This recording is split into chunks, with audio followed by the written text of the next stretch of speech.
Welcome to another exciting episode of Novelty right here on Nampa TV. Today we are so excited to be coming to you live and direct from the University of Namibia, where we are currently attending the National Science Week Conference 2023. We are so excited to bring you industry key players and the contribution they have to make when it comes to STEM. My name is Aina Raiza Kwea, and this is their number one science show in the country.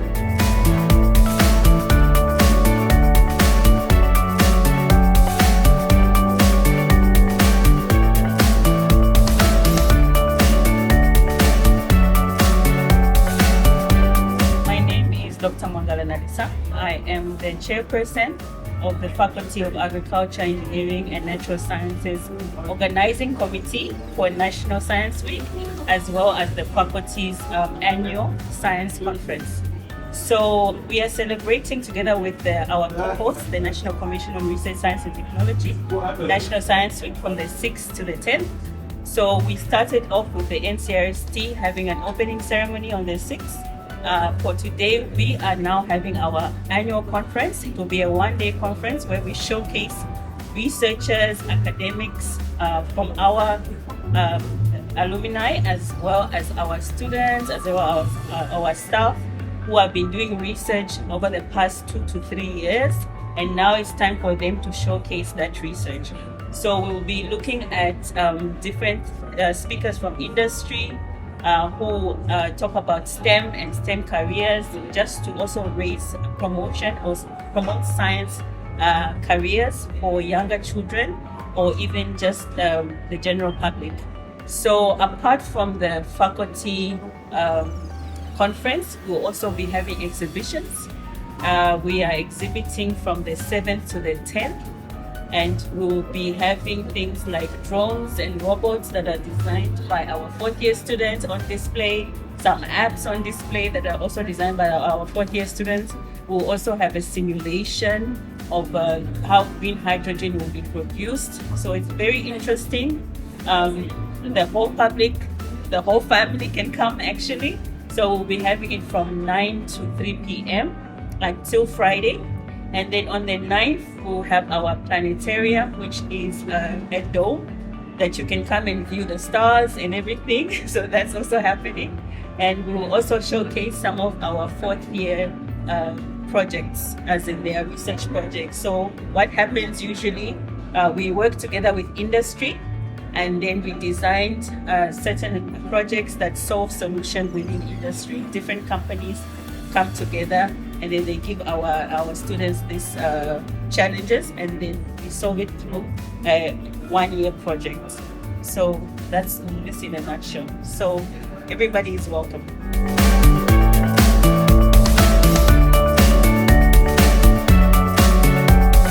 This thing here is a model of a car that uses hydrogen stored in these tanks, and the engine is here, which is basically a fuel cell, which changes the hydrogen back to electricity when it combines with carbon, when it combines with oxygen inside the fuel cell. And this is typically an electric vehicle, which is using electricity to drive a motor, but the electricity is not stored in a battery, but we have stored the energy as hydrogen. I love this slide, because this one is the only thing that is mine in this presentation. I learned that when children are born, they cry. In my country, when you don't cry when you are born, you think something's wrong with you. And I've been asking myself, why won't a child cry? A baby that just born cry, and everybody expects it to cry. And I think my conclusion might be wrong, but I thought the child faces or just experiences a thermal shock of the thermal environment in which the child is when they are born, in comparison to the warm and regulated temperature inside. And then suddenly that shock makes them cry out. And usually we are waiting with nice and warm and cozy blankets, like the softest that you can think of. And when they cry, immediately cover them. And the next thing, the rest to feed. And from that moment on, the child is looking for food and thermal comfort. And we are looking for food and thermal comfort today until we die. If you are doing something else, let me know. And we harness the food and thermal comfort from wherever and with whatever means that we have. Sometimes people use even unorthodox means to get that food and thermal comfort home. But I'm not saying that we should do that. Let's do it in the proper way. We show our love through sharing food and thermal comfort. If you have never known what love is, go to your old grandmother with a nice soft blanket, which doesn't cost a lot of money. And say, look, when it's a little bit cold, just cover yourself with this blanket. You will experience what love is. We fight and protect our food and thermal comfort with all we have. Of course, water helps us to eat the food. Otherwise, the food will never pass through our throat. Technology is the harnessing of this food and thermal comfort. And that's why science, engineering, and so on become extremely useful in this regard. In terms of growing the food, the agriculture and everything, and irresponsible technology also, of course, threatens men's livelihoods, and we don't want to have irresponsible technology. I'm sorry I've been asked to talk about green hydrogen, but I have not said anything on hydrogen in the respect that I have been asked yet. But this slide, I thought is very important because it talks about energy and why we need that energy. And for me, I summarize energy as food and thermal comfort because we build the car so that it can use it to go and get food from wherever it is and bring it home. We build the plane so that it flies long distances to go and bring the food home. If you are flying the plane and it's not bringing food home, something is wrong with us. What is hydrogen? The lightest element known to man, and one of the most abundant elements on Earth actually. Just one proton and one electron. And the sun is giant ball of hydrogen under hydrogen gas under a lot of pressure going through fusion into helium. Astrophysicists, know if I'm making a mistake here. On Earth, we have a lot of hydrogen through the presence of water, which is H2O, two atoms of hydrogen combined with one atom of water. Then, while I'm here, let me just point out something to you. Whenever you want to separate something or break it apart, you have to supply energy.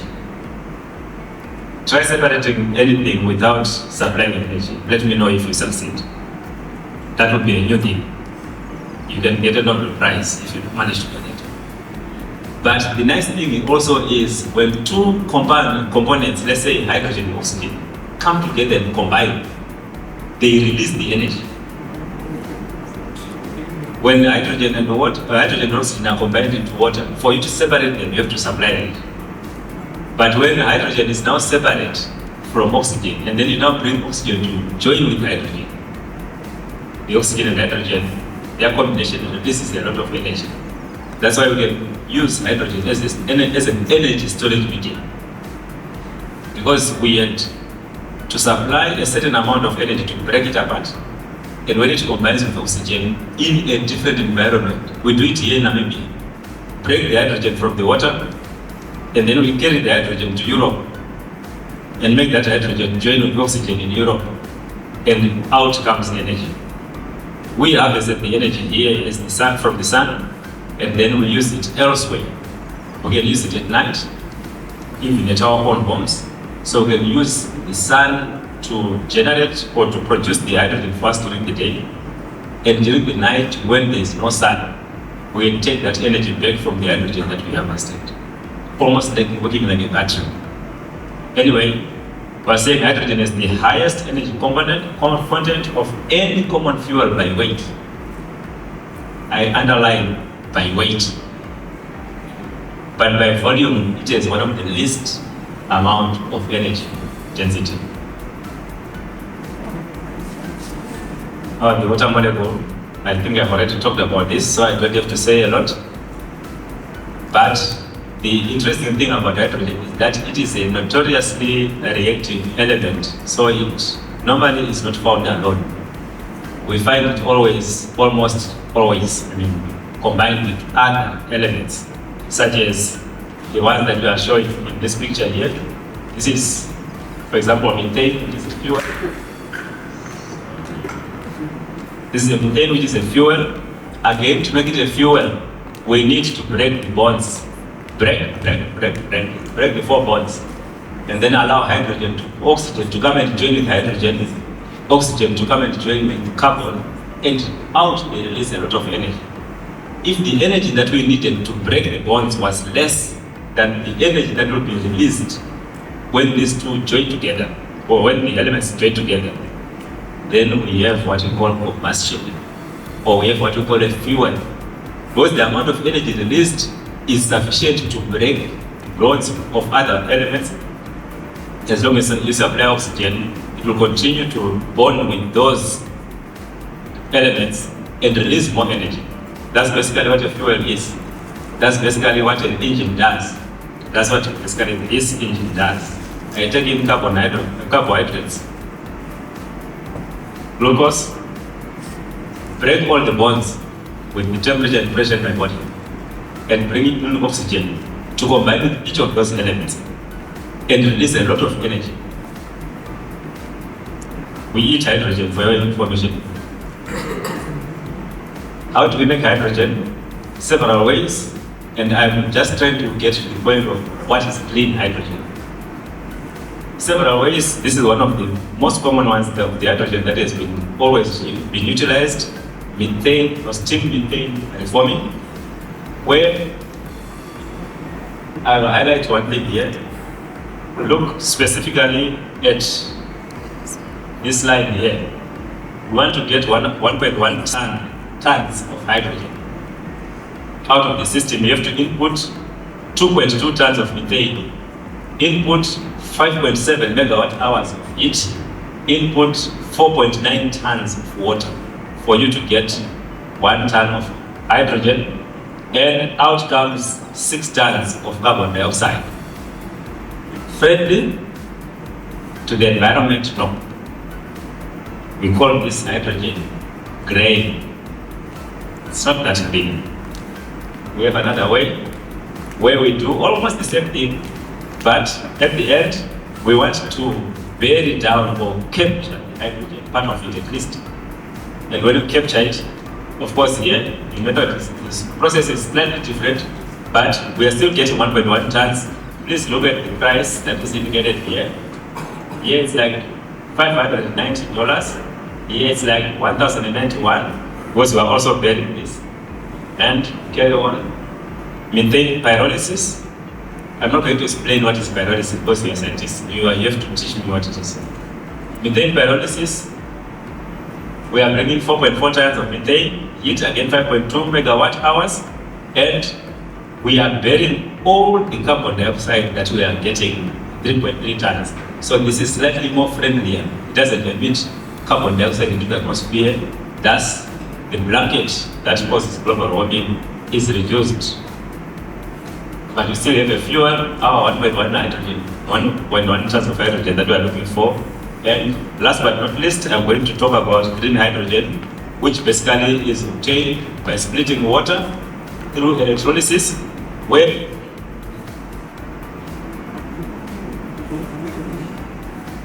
we need 39.4 megawatt hours of electricity and we need 9.1 tons of water, and this water is H2O. Not the water that you are drinking. If you think you are drinking H2O, sorry, the one that you have in front of you, you can look at it and see how many chemicals are in that water. Don't drink H2O, it will dissolve your insides. But we need H2O here. And H2O, so many megawatt hours of electricity, and this allows us to produce, through electrolysis, hydrogen 1.1 tons, but we have 8 tons of oxygen. Now we think of the project that Hyphen is going to put up in Luderitz. That project has got an aim of producing 300,000 tons of hydrogen for export a year. I just play around with numbers and say, in the 365 days, let's say we use only 300 days to produce, and the other 65 days are downtime and maintenance times. So if we want 300,000 tons, it means I'm looking at, is it 100 tons? Is it 1 ton? How many tons per day? 300,000 tons divided by 300. 100,000 tons. Or 1 ton. 1,000. Sorry, I'm making you get into class again. But the issue is, I'm saying that we need a lot, we are going to be producing a lot of hydrogen every day. And we have just seen for 300,000 tons, if we have for 1 ton, 80 kilograms of oxygen, for 300,000 tons, we are going to have how many kilograms of oxygen? 300 times 8, 2.4 million tons of oxygen. Our hospitals will not be able to use that oxygen, all of it. Our industry in Namibia will not be able to utilize all that oxygen. And environmentalists let me know, is our atmosphere good with a lot of oxygen in it? Because oxygen does not escape like hydrogen. It will remain more or less with the air here. And if you are working at the plant for 20 years and breathing oxygen-enriched air, do you become bigger than me? Or you remain smaller? Or some organs in you become bigger? Or who knows whether it is good to breathe in oxygen-enriched air for a long time or even for a short time? Do we know? So far, I don't even answer. I ask this question because I want to teach you to join and participate in the research in hydrogen. This one was not finished. And we need 9.1 tons of water. For us to get 9.1 tons of water, we need to desalinate water from the ocean because we don't have so much water that is potable in Namibia. And desalination takes in energy. But when you desalinate water, you end up with a concentrated salt solution that you don't need, and you have to throw it away. Are we going to throw away all the brine? And if we need to make 300,000 tons of oxygen, of hydrogen, and we need 9 tons of clean water, multiply that by 2 for the brine that you're going to have. That's a lot of brine. Feeding it back into the ocean as a waste. By the way, what is it in hydrogen? These are just so many colors of hydrogen. So many colors. I don't want to go through them. But we call it green because we are using energy that is environmentally friendly for production of the hydrogen. If you use any other, if you use coal, then it's dirty hydrogen. If you use nuclear energy, maybe it's cleaner than dirty, but it's not clean, so we call it pink hydrogen. If you use, sorry, I think it means I should move away from the slide. You have an idea of what green hydrogen is, and of all the other colors. By the way, there's also another nice color which is called white hydrogen, which is naturally located right from underneath the ground. But we're not explaining that yet. Here we are talking about green hydrogen. It's just a picture showing you how the hydrogen is produced in an electrolytic cell, where we have 2 electrodes and we supply electricity. And that electricity, we're not generating it from coal-fired power plants, but we're generating it using a solar cell. So light comes from the sun, gets absorbed, electron pairs are created, the built-in electric field separates them, and holes go to one side, electrons to the other side, and we have a battery, and this allows current to flow. And when when water is in there, let's say water is coming in, and this is H2O, not H2O, sulfur or other things, or magnesium. H2O comes in. When it gets here, it's split into the proton and the electron. The electron chooses a certain direction, and the proton moves through, and the electron comes here and rejoins with this proton, and we form the hydrogen, but the other part, which is the oxygen, which remains, goes and gets always collected around the electrons. That's basically the process. How do we understand the hydrogen energy system? We understand the value chain. This is what we call horizontal value chain of the hydrogen, the green hydrogen system. We are producing the energy through renewable energy means or renewable technologies or technologies that are sustainable and using renewable sources. And we are producing electricity that we can use for desalination, electrolysis, and air separation when when you produce the hydrogen here. For example, desalination produces brine, which I didn't want to put red because it means it's a danger. But this brine can be thrown away. The water that we get in there, which is good, we electrolyze it, produce oxygen, which can be a waste, but hydrogen, we need it. That hydrogen is very difficult to store because it is the lightest element, the smallest. You need to have correct ways of storing it. And this hydrogen, we have to combine it with nitrogen from the air. So we need to separate nitrogen from the air. And when we separate nitrogen from the air that remains will also be oxygen-rich. That oxygen-rich air, again, we don't need it, so I put it in green. All these arrows are indicating that this can be a waste. But I'm not saying that they are waste. They can be a waste. But then we take the oxygen, the hydrogen, and the nitrogen, combine them, make ammonia. Ammonia is easier to liquefy because it liquefies at just minus maybe 32 degrees Celsius. But hydrogen will be liquefying at minus 230 something degrees Celsius, which is virtually impossible to carry, or we will need a lot of energy.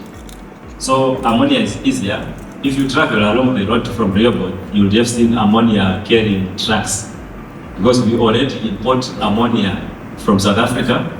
Sorry, not green ammonia, but grey or black ammonia now coming from the plants in South Africa which are doing steam methane reforming. We import about 40 tons in Namibia every year, and we actually export about 8 tons to Angola. We are good guys, we can import and export. But the issue that we are talking about here is once produced, we need to be able to store this hydrogen and distribute it. We put it in ships, in tankers, in pipes, and so forth, in transport by rail. And what do we do with it after producing?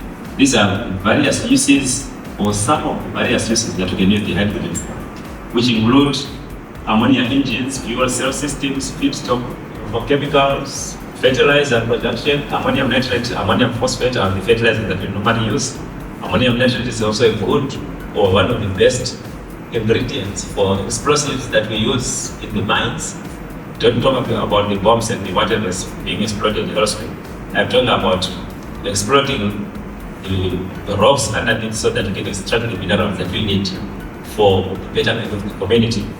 But ammonium nitrate is also coming because we have the ammonia produced using green means, and we can use it in all these refrigerated detergents, your jig, your Harpic, they also contain ammonia in them. The refrigerant and the hydrogen carrier, hydrogen becomes the thing that carries energy for us. It means we are going to be harnessing the energy of the sun and the wind in Namibia, carrying it as hydrogen or as ammonia. When you get to wherever it is needed, we'll do a process called cracking, which is removing the nitrogen from the hydrogen, and we utilize the hydrogen. We came, we saw, and we brought you exciting conversation, revelations, as well as exhibitions. My name is Aina Raiza Koyo, coming to you live and direct from the National Science Week Conference 2023. Until next time, it's all my love, all my light, and bye-bye.